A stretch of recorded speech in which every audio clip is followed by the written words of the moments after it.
More online, safety and on tech your with smart 360-degree speaker. camera Trinity at Land Rover. Test $33,690 drive the right new away with all Discovery options Sport included. today. The award-winning MG ZST Essence is the more you've been looking for. Hi, it's Mel Blomney with your national briefing. Making news today, concerns around potential COVID case increases when schools go back.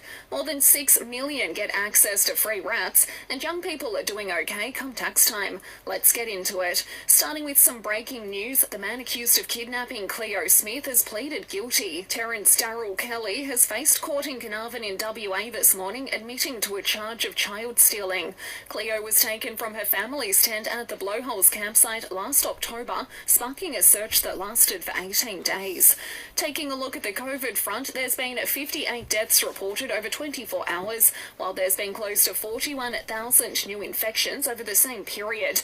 Meantime, several jurisdictions appear to be nearing the Omicron peak, but there's also warnings about a potential increase in cases once schools go back. New South Wales Chief Health Officer Dr. Kerry Chant says that's likely the case in her patch. When we look at a range of measures, our assessment indicates that the spread of COVID virus is slowing, our situation is stabilising, and whilst we expect to see a little bit of an uptick in transmission associated with schools going back, I just want to say that this can be mitigated by the actions of you as individuals. That sentiment's been mirrored by Queensland's Chief Health Officer Dr. John Gerard, who is warning anyone with vaccine-aged kids to get them jabbed now. And the end will not be for a number of weeks. While the Victorian Premier hasn't minced words when responding to talk from WA about Omicron cases on the East Coast, Dan Andrews had this to say amid claims the East is in lockdown by default. No, but I'm not here to have an argument with the government of the West. I can get our ambassador to talk to theirs if you like. Meantime, the Health Minister has addressed concerns from pharmacies. There's not enough stock for the rollout of free rapid antigen tests to concession card holders.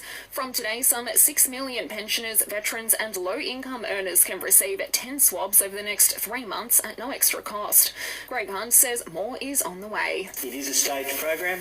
It commences this week with more pharmacies participating as supply comes in. But that supply, I should note, the advice we have is that there are 16 million rapid antigen tests expected in the pharmacies over the remaining period between now and the end of July. And it appears young workers across the country are doing all right when it comes to tax cuts. The latest data from the ATO shows there's been around $11 billion in reductions over the past 3 years. Those aged between 25 and 34 secured the biggest single share. Whenever you're working near power lines, plan ahead, use a spotter, and look up and live. For more Powerline safety tips, visit ergon.com.au. The Australian Winter Olympics team has been named ahead of the competition beginning in Beijing next month. 44 athletes have been selected across 10 disciplines, and more than half are women, the highest representation in Aussie Winter Olympic history. Chef de mission Jeff Lipshut says he's proud of everyone taking part. All of these athletes have shown not just remarkable skill and tenacity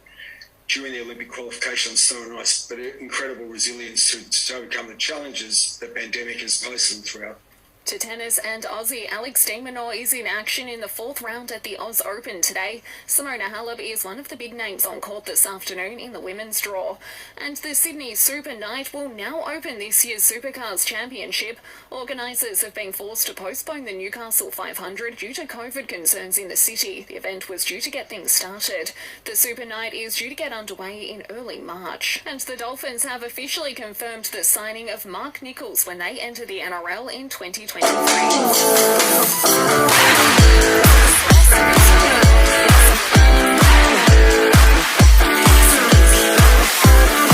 Partly cloudy, a medium chance of showers, and a top of 31 for the rest of the day in Cairns. Dropping to 24 tonight, a shower or two, and 31 tomorrow. Our listener app is the home of radio, podcasts, music and news. Join up to listen live or on demand now.